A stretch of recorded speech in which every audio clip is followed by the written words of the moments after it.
교과서 개념 찾기. 이번 시간은 우리 친구들과 함께 2단원 내용을 살펴봅니다. 2단원 제목은 문단의 짜임이에요. 일단 문단이라는 게 무엇인지를 알아야 그 문단이라는 게 어떤 내용들로 구성이 되어 있는지 이걸 보는 게 바로 문단의 짜임입니다. 결론을 말하면 딱 두 가지만 알면 돼요. 문단의 짜임 두 개야. 얘하고 얘로 이루어져 있는 게 문단입니다. 자, 어떤 내용인지 지금부터 함께 만나보도록 할게요. 자, 첫 번째 개념, 중심낱말의 뜻과 중심낱말을 찾는 방법 알기. 중심낱말에 대해서 알아보는 겁니다. 중심낱말. 일단 무엇인가부터 알아보자. 중심낱말이라는 건요. 그래서 가장 중요한 낱말이에요. 중요해서 중심이라는 이름이 들어갔어요. 딱 하나예요. 물론 뭐 여러 개를 골라낼 수도 있겠지만 그 여러 개들을 후보라고 보자면 우리가 그 안에서도 판단을 하는 거지. 그래서 뭐가 제일 중요할까? 그 중요한 낱말을 찾아보는 겁니다. 어떻게 해야 찾을 수 있을까요? 중심 낱말을 찾는 방법 1번. 글의 이것이 무엇인지부터 살펴보세요. 우리가 가장 놓치기 쉬운 거. 그런데 의외로 되게 글에서 중요한 거. 왜냐면 글쓴이 입장에서는 이걸 정하기 위해서 정말 머리를 많이 쓰거든. 그냥 막 함부로 정하는 게 아닌 것. 바로 제목이에요. 뭐 시나 아니면 동시나 이야기글도 그렇지만 뭐 설명하는 글, 주장하는 글 같은 경우는 그냥 중심낱말 자체가 제목이 되는 경우가 있어요. 그래서 제목부터 꼼꼼하게 살펴보는 게 중요하고요. 자, 그 다음에 생각을 해봐. 이 글에서 제일 중요한 게 이 낱말이래. 그렇다면 딱 한 번만 나오지는 않겠죠. 선생님도 여러분에게 설명을 할 때 보면 같은 얘기를 몇 번 반복할 때가 있을 거야. 좀 눈치가 빠른 친구들은 왜 했던 얘기 자꾸 또 하는 거지? 그런 생각이 들 때가 있을 텐데 왜 그럴까요? 선생님이 왜 도대체 똑같은 얘기 계속 할까요? 중요하니까 반복하려고 그러는 겁니다. 그래서 우리가 중심 낱말을 찾을 때 자주 나오는 낱말이 무엇인지를 보는 거예요. 자주 나오는 낱말. 이상하게 왜 저 낱말이 자꾸 나올까? 그것이 중심 낱말일 가능성이 높고 만약에 제목과 자주 나오는 낱말이 똑같아. 그러면 거의 100% 그 낱말이 가장 중심 낱말이 됩니다. 자, 그리고 세 번째, 이 글이 무엇에 대하여 쓴 글인가? 바로 글감을 찾아보는 거예요. 때로는 글감 자체가 가장 중요한 낱말이어서 글감을 제목으로 설정하는 경우도 있어요. 그럼 또 거의 100%죠. 자, 그 다음에 우리가 읽는 글들에 보면 그림이나 사진이 들어가 있는 경우 많아요. 근데 아무 그림, 아무 사진이나 넣는 게 아니야. 우리가 어떤 글을 쓴다 할 때 우리가 좋아하는 아이돌 가수 언니 오빠들만 넣는 게 아니에요. 그래서 가장 중요한 내용을 뒷받침해 줄 수 있는 것들을 사진으로 담죠. 또는 그림으로 담죠. 그래서 그림이나 사진이 있을 경우에 얘네들도 잘 살펴봅니다. 그리고 이 그림이나 사진이 무엇에 대해서 알려주는지. 그것이 제목과 같다. 그것이 자주 나오는 낱말과 같다. 그것도 역시 100%가 돼요. 자, 그래서 정리를 한번 해봅시다. 중심 낱말. 사전에서 중심이라는 낱말을 찾으면 중심은 사물의 한가운데 또는 사물이나 행동에서 매우 중요하고 기본이 되는 부분이라고 나와요. 그러니까 중심 낱말은 매우 중요하고 기본이 되는 낱말이라고 할 수가 있겠죠. 자, 그 방법들 꼭 기억해 주세요. 제목이 무엇인지, 자주 나오는 낱말이 무엇인지, 이 글이 무엇에 대해서 쓴 건지 그것만 봐도 중심 낱말 어렵지 찾을 겁니다. 선생님, 우리 문단에 대해서 안다면서요. 문단의 짜임에 대해서 공부할 거라면서요. 근데 왜 중심 낱말 얘기하는 거예요?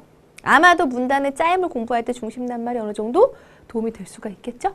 자, 다음 개념으로 갑시다. 두 번째 개념에서 이제 중심 문장과 뒷받침 문장에 대해서 알아봅니다. 자, 그런데 여기서 말이죠. 안테나가 떴어요. 문장의 안테나가 떴네요. 문장은 무엇일까? 그러니까 우리가 어떤 개념을 배울 때 용어부터 정확하게 알아두면 개념이 되게 쉽게 익혀지는 경우가 있어요. 근데 중심 문장, 뭐 뒷받침 문장, 중심이야 중요한 걸 거고 뒷받침이야 말 그대로 뒤를 받쳐준다는 건데 그럼 문장이라는 개념이 뭔가? 자, 문장은 한자어인데요. 그럴 문장장이에요. 그럴의 문장. 아니, 문장이 뭐냐는데 문장의 뜻을 설명하는데 문장이 들어갔어. 어떻게 하라는 거야? 자, 설명이 필요합니다. 문장은 생각이나 감정을 말로 표현할 때 완결된 내용을 나타내는 최소의 단위예요. 알겠니? 모르겠어요. 뭔 소리 하는지 알겠다. 완결된 내용을 나타내는 최소의 단위라는 이게 뭐야? 자, 어디서부터 문장이 시작해서 어디까지가 끝나느냐? 그게 이제 단위겠죠? 그러면 문장은 앞에 어떤 내용이 있어. 아니면 이제 맨 처음에 어떤 시작을 해. 나는 하고 시작을 하겠죠. 그 다음에 어쩌고 저쩌고 내용을 쓰고 간다. 다음에 마침표를 딱 하고 찍죠. 여기까지가 문장이에요. 이게 하나의 문장입니다. 마침표를 찍을 때도 있고 물음표를 찍거나 느낌표를 찍을 때도 있어요. 다 문장을 마칠 때 쓰는 문장 부호예요. 요게 이제 각각의 단위라고 보시면 되는데 우리가 글을 이루는 단위, 뭐 낱말이 모여서 문장을 이루고 문장이 모여서 문단을 이루고 문단이 모여서 이제 글을 이룬다라고 한다면 이제 범위만 잘 알아두면 되는 거야. 그래서 시작해서 마침표로 끝낼 때까지를 문장이라고 하는데 이 문장에 대한 정의가 이렇게 나와 있는 거죠. 완결된 내용을 나타내는 최소의 단위이다. 자, 그러면 한번 봅시다. 그림으로 좀 볼게요. 이제 문단이 있어요. 문단이라는 상자가 있어요. 이게 상자예요, 상자. 그 상자의 뚜껑을 탁 열어보면 중심 문장이 있고요. 뒷받침 문장들이 여러 개 있어요. 이때 중심 문장은 나는 문단을 대표하는 중심 문장. 그러면 나머지 뒷받침 문장은 우리는 중심 문장을 뒷받침하지 라고 되어 있습니다. 여기서도 벌써 지금 문단의 짜임을 그림으로 간단하게 나타냈어요. 하나의 문단은 이렇게 중심 문장과 여러 개의 뒷받침 문장들로 이루어져 있습니다. 자, 그러면 이제 좀 더 자세하게 이 얘기를 풀어볼 거예요. 자, 중심 문장과 뒷받침 문장이 무엇인지 보자. 우리가 무엇에 대해서 배울 거냐면 문단에 대해서 배울 거라고 그랬죠. 그래서 이제 문단이라는 말이 나오는데 역시 또 안테나가 떴습니다. 문단이라는 건 무엇일까? 자, 문단은요. 글월 문의 단락 단위예요. 그래서 글월의 단락입니다. 아까는 글월의 문장이었고 문단은 글월의 단락이래요. 무슨 얘기냐? 문단은 그래서 하나로 묶을 수 있는 짤막한 단위래요. 역시 뭔 소리인지 하나도 모르겠습니다. 자, 우리 왜 그런 노래 있지? 바위돌 깨트려 돌덩이 깨트려 자갈돌 하는 노래 있죠? 그 노래를 떠올려 보시면 이거 좀 이해하기가 쉬울 거예요. 자, 우리는 글을 쓴다고 할 때 우리가 글을 쓸 거야. 그럼 맨 처음부터 쫙 길게 쓰는 것이 아니라 낱말들을 쓰는 거죠, 결국. 나, 는, 학, 교, 에, 간, 다라는 낱말들을 모아서 쓰죠. 그래서 낱말이 있어요. 가장 최소의 단위는 각각의 낱말. 그 낱말들이 모이고 모여서 조금 전에 봤던 하나의 완결된 생각을 나타내는 단위, 문장이 돼요. 그럼 이 문장들을 쭉 쓰죠? 그 문장들이 모여서 하나로 묶어지는 짤막한 단위가 문단. 그리고 이 문단들이 모이면 한 편의 완벽한 글이 되는 겁니다. 요게 이제 범위라는 거. 그래서 우리가 앞서서 문단 얘기하기 전에 문장을 먼저 배웠던 거예요. 근데 문단은 정의를 하나로 묶을 수 있대. 어떻게 해서 하나로 묶지? 어디까지가 문단인 줄 알고 하나로 묶지? 그쵸? 그거에는 또 역시 기준이 있겠죠? 가보도록 합시다. 자, 지금 보면 글은 여러 개의 문단으로 이루어져 있어 그래요. 우리가 아까 돋보기로 살펴봤던 건 문단 안에서 문장들이 중심 문장이고 뒷받침 문장이 있는 거라면 이거 이제 넓게 보는 거예요. 문단들이 여러 개 상자들이 있었어요. 그 상자들이 모이면 한 편의 글. 자, 이번에는 각각의 상자들을 열어볼 겁니다. 이 상자들은 어떻게 만들어져 있는가. 그게 바로 문단의 짜임이에요. 들어가 보도록 하죠. 자, 문단은 하나의 중심 생각을 가진 글의 단위래요. 그래서 그 하나의 중심 생각으로 묶을 수가 있는 거야. 중심 생각 하나로 문단이 연결되어 있으니까. 문단은 하나인데 그 안에 중심 생각이 2개 들어있어요. 잘못 쓴 거예요. 문단을 바꿔야 돼요. 하나의 중심 생각. 바로 아까 하나로 묶을 수 있다는 게 뭐냐면 하나의 중심 생각으로 묶는다라는 얘기예요. 그럼 이게 무슨 얘기냐? 가죠.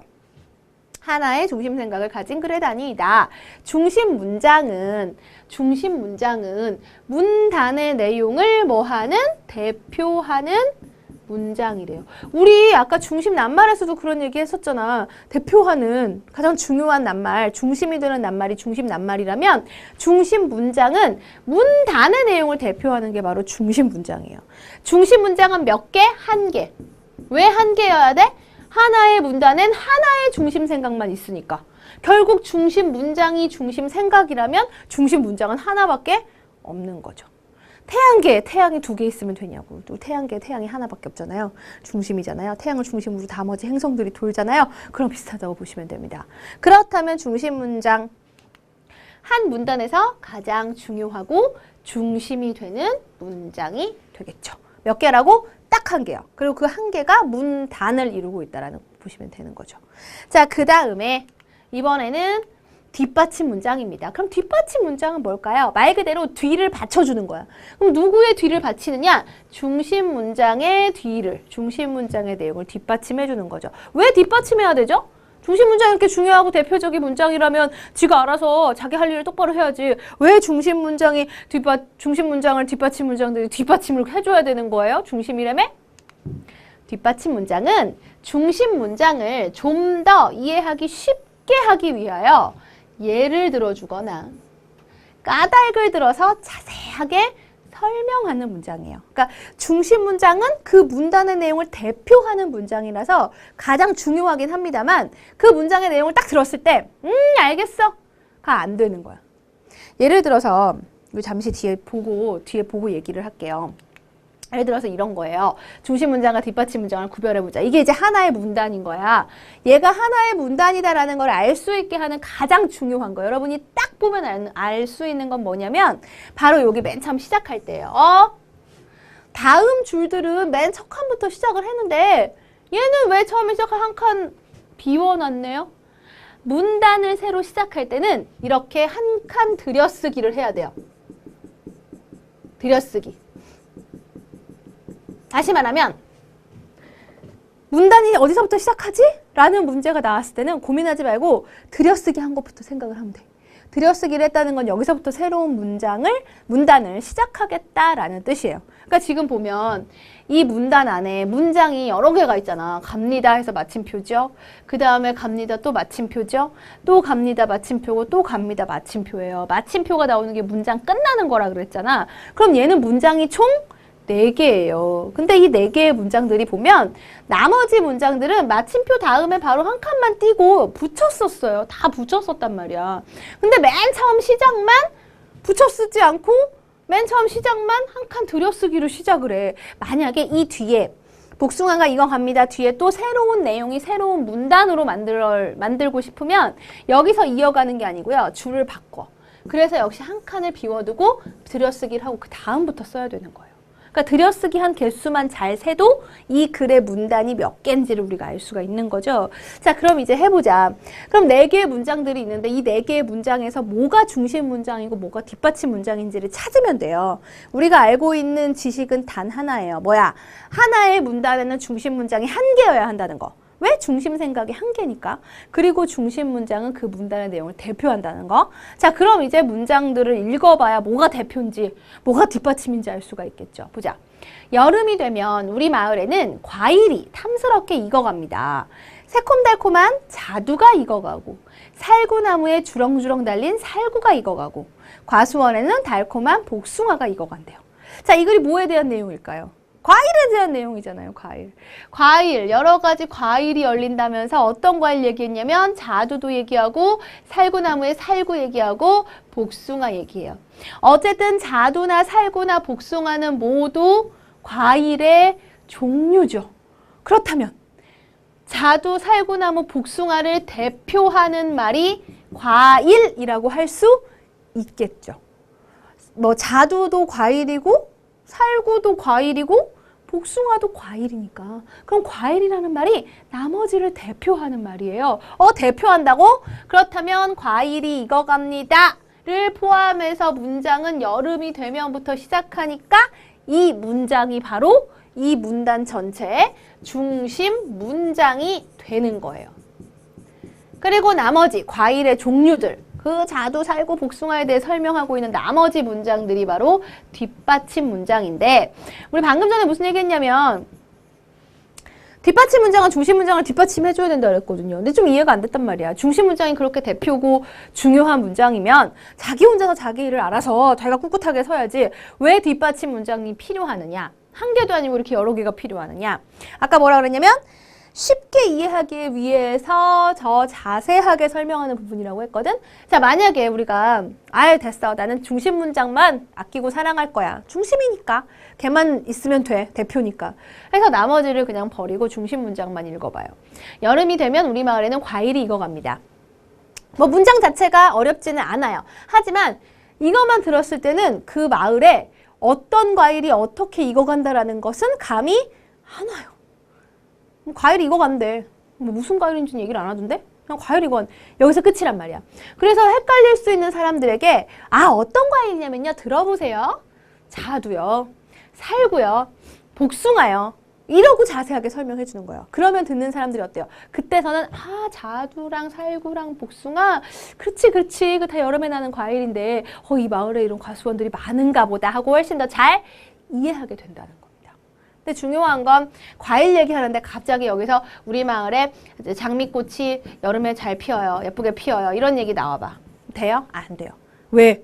대표가 과일인데 그럼 나머지 내용들이 과일 안에 다 포함이 돼야 되는데 장미꽃 포함 안 되잖아요. 그래서 이런 문장이 만약 들어가 있으면 얘는 중심 문장을 바르게 뒷받침한다고 볼 수가 없어요. 자, 다음 개념에서 좀 더 자세한 얘기 해볼게요. 문단의 중심 문장과 뒷받침 문장을 이제 파악하면서 글을 읽어야겠습니다. 하나의 문단이 어디서 시작해서 어디서 끝나는지도 핵심인데 앞서도 얘기했지만 문단을 맨 처음 시작할 때는 척한 비운다 그랬죠? 한 글자 들여쓰기 하고 나머지 문장들은 모두 붙였어요. 줄 안 바꿔요. 쭉쭉쭉쭉 쓰다가 문단이 끝났어요. 다음 내용으로 내용이 달라질 거야. 그럴 때는 여기서 줄을 바꿔. 그 다음에 다시 척한을 들여쓰기 하고 쭉쭉쭉쭉 써 내려가시면 돼요. 그러면 이제 하나의 문단 안에서 이 문단에서 중심 문장이 뭐냐? 아까도 얘기했지만 대표한다 그랬죠? 그래서 나머지 내용들을 대표하는 하나를 찾아주시면 되겠고 그럼 걔를 뺀 나머지가 다 뒷받침 문장이에요. 그래서 중심 문장을 자세하게 설명해주고 있는 뒷받침 문장이 무엇인지 찾아보면 되겠고 그 다음에 글이 몇 개의 문단으로 이루어져 있는지를 살펴봅니다. 하나의 문단으로 이루어진 글도 있는가 하면 여러 개의 문단으로 이루어져 있는 경우도 있어요. 아까 어떻게 찾는다고요? 한 칸 들여쓰기. 한 칸 들여쓰기로 문단을 시작하기 때문에 들여쓰기를 3번 했어. 그게 문단이 생기는 얘기예요. 들여쓰기를 4번 했어. 문단이 4개라는 얘기예요. 얘 찾기는 굉장히 쉽죠? 그러면 문단이 4개면 이 글의 중심 내용은 몇 개일까? 4개여야지. 왜? 각 문단의 중심 문장들이 1개씩 있으니까 문단의 개수가 중심 문장의 개수하고 같아요. 자, 그리고 마지막에 이제 무엇을 하느냐? 글쓴이가 이 글을 통해서 하고 싶은 말. 짧게 얘기하면 이 글을 통해 나타내고자 하는 중심 생각이 무엇인지 파악하면 돼요. 자, 이게 무슨 얘기냐? 또 활동을 한번 보겠습니다. 우리 교과서에 보면 종이컵 이야기라는 글이 나와요. 이 글이 몇 개의 문단으로 이루어지냐면 여러 개의 문단인데 지금 보면 4개의 문단이 나와 있어요. 그러면 각각의 문단에서 우리가 중심 문장을 찾기는 어렵지가 않아요. 근데 보통 우리가 글을 읽는다. 특히 종이컵 이야기 글을 읽는다. 문단이 4개다. 그러면 뭐 이런 식으로 돼 있겠죠. 근데 보통은 어떻게 문제가 나오냐면 이 글을 읽고 이 글에서 말하고자 하는 중심 생각을 찾아라 이런 문제가 나와. 아니 한꺼번에 이렇게 긴 글을 읽고 어떻게 중심 문장, 중심 생각을 찾아요. 너무 길어요. 그러니까 한꺼번에 다 읽을 필요가 없어요. 문단이 몇 개 있는지는 이제 우리가 알 수가 있죠. 한 칸 들여쓰기 한 것만 생각하면 된다고 그랬잖아. 그럼 각각의 문단에서 각각 중심 문장만 찾아내면 되는 거예요. 그럼 찾아낸 이 문장들을 합해서 또 간단하게 한 문장으로 정리를 해. 그럼 이게 이 글 전체의 중심 생각이 됩니다. 자, 첫 번째 문단에 보면 종이컵은 컵을 쓰고 버리기에 편리하도록 발명이 됐다는 얘기, 그리고 종이컵을 만들기 위해선 여러 가지 재료가 필요하다. 그리고 세 번째 문단에선 사용한 종이컵은 재활용할 수 있고 사용한 종이컵을 재활용하려면 종이컵 바르게 버려야 된다. 이런 내용들이 각 문단의 중심 문장들이에요. 이제 여러분이 선생님과 함께 글을 읽으면서 각 문단의 중심 문장들을 이렇게 찾아내실 겁니다. 그리고 중심 문장을 찾아냈지? 그럼 나머지는 다 뭐야? 다 뒷받침 문장이에요. 중심 문장도 아니면서 뒷받침 문장도 아닌 것은 이 세상에 없어요. 자, 그러면 네 번째 개념으로 가보죠. 자, 중심 문장과 뒷받침 문장을 생각하면 이번에는 읽어보지 말고 여러분이 써봅시다. 그러니까 이제는 글을 쓰기를 할 때는 문단으로 이제 구성을 생각하고 문단을 몇 개를 할 건지, 각각의 문단은 어떤 중심 내용을 담을 건지, 그 중심 내용을 뒷받침하는 문장들을 어떻게 구성할 건지 이런 것들을 생각해야 돼요. 그러니까 생각보다 쉬운 작업은 아니에요. 사실 이 내용은 지금 초등학교 3학년부터 우리가 연습을 시작을 하지만 중학교 언니 오빠들도 누나 형아들도 참 힘들어하는 내용입니다. 그때도 똑같이 나와요. 똑같이 나오는데 힘들어해요. 그러니까 지금부터 훈련을 차근차근 해두면 그때 가서 여러분은 어렵지 않게 되는 거지. 자, 어떻게 써야 되는 것일까? 일단 글쓰기를 할 때 제일 먼저 뭘 쓰지? 이거 요리 만들기랑 똑같아요, 얘들아. 배고파. 친구들끼리 모였는데 배고파. 우리 뭘 좀 만들어 먹을까? 아직 어린 친구들이라서 뭘 막 만들기는 어렵겠지만 아무튼 엄마한테 뭘 만들어 달라고 부탁을 할 때도 뭘 만들 건지가 나와야 되잖아요. 그죠? 그래서 글쓰기도 마찬가지예요. 무엇에 대해서 쓸 건가? 요리 뭘 만들 건가? 글감을 생각을 해야 됩니다. 네, 생각을 했지요. 그러면 어떻게 하느냐? 여러 가지 글감을 생각해 본 다음에 떠올린 내용 중에서 이것저것 그거 생각해요. 뭐 누구는 떡볶이가 먹고 싶어, 누구는 샐러드가 먹고 싶어, 누구는 국수가 먹고 싶고, 누구는 스파게티가 먹고, 누구는 그냥 밥이 먹고 싶어 막 떠올려. 이것저것 떠올린 것들 중에서 쓸 내용을 딱 정해요. 됐고 떡볶이 하고 딱 정하는 거야. 정했으면 이제 내용 가지고 이제 쓰면 되겠는데 떡볶이 한다고 떡볶이가 축 나와? 안 나와. 어떻게 해야 되냐? 쓸 내용에 대해서 중심 문장을 떠올려야 됩니다. 무슨 얘기냐? 가장 중요한 대표적인 생각을 먼저 해보라는 거죠. 떡볶이 하면 제일 대표적인 뭐야? 떡이 있어야 돼요. 떡볶이 제일 중요한 게 뭐겠어? 떡이잖아. 그래서 떡볶이 아니야. 그러면 글을 쓸 때도 마찬가지라는 거야. 쓸 내용을 떠올린 다음에 일단 중심 문장부터 생각을 하는 거예요. 중심 문장 생각했어. 떡 생각했단 말이야. 그럼 이제 나머지 뭐 필요해? 이제 뒷받침 문장들 나와야죠. 떡볶이가 떡만 있으면 되겠어? 각종 양념들 있어야죠. 또 어묵 좋아하는 친구들 넣어야죠. 또 면 같이 넣어서 먹어야 되죠. 뭐 파 이런 거 좋아하는 친구들도 넣어야 됩니다. 그래서 중심 문장 다음에 그에 대한 뒷받침 문장들을 떠올려야죠. 중심 문장은 만약에 우리가 한 개의 문단으로 이루어진 글을 쓰겠다. 그러면 중심 문장은 한 개를 생각하시면 되겠고 뒷받침 문장은 각각의 중심 문장에 대해서 여러 개를 떠올려야 돼요. 뒷받침 문장 여러 개를 한다. 자, 그 다음에 이제 이런 것들이 잘 드러날 수 있도록 글을 쓰면 되겠죠. 주재료, 부재료가 잘 섞이게 떡볶이를 맛있게 만들어서 먹으면 된다는 얘기예요. 요리 만들기하고 연결해서 생각하니까 뭐 그게 어렵지는 않아요. 그죠? 자, 우리 활동을 보겠습니다. 뭐 예를 들어서 이런 거야. 내가 글을 쓸 내용으로 여러 가지 직업에 대해서 내가 쓰겠다. 그러면 이제 생각해야 될 뒷받침 내용들이 직업과 관련한 요리사, 경찰, 농부, 이 사람 뭐 하는 사람일까요? 아나운서? 뭐 이렇게 되겠죠. 이런 것들을 떠올리면 되는 거지. 만약에 내가 곤충의 종류에 대해서 쓰겠다. 그러면은 이 곤충들은 뭔지 잘 모르겠으나 내가 나비, 나방인가요? 뭔가요? 장수하늘소인가요? 뭔가요? 이런 것들을 떠올리시면 되는 거죠. 그리고 내가 만약에 자석의 종류에 대해서 쓰겠다. 그러면 말굽자석, 막대자석, 얘는 무슨 자석이야? 잘 모르겠는데 아무튼 이게 링자석인 것 같은 이런 환 모양으로 되어 있는 자석들을 떠올리시면 되죠. 그러니까 웃긴 게 여러 가지 직업에 대해서 쓰겠다라고 해놓고 직업들을 떠올리다가 갑자기 나비를 갖고 와. 이건 안 된다는 거야. 이건 뒷받침하고 있지 않기 때문에. 그래서 이런 것들을 먼저 잘 떠올려 보시면 글쓰기가 어렵지 않습니다. 뭐 문단이나 문장이나 중심 문장, 뒷받침 문장 이런 내용들은 한 번 들어서 개념을 완벽하게 잡기는 사실 어려운 내용이에요. 이제 다음 시간부터 우리 친구들과 함께 교과서 속의 지문들을 하나하나 보면서 좀 더 문단과 중심 문장, 뒷받침 문장에 대해서 자세하게 알아보도록 할게요.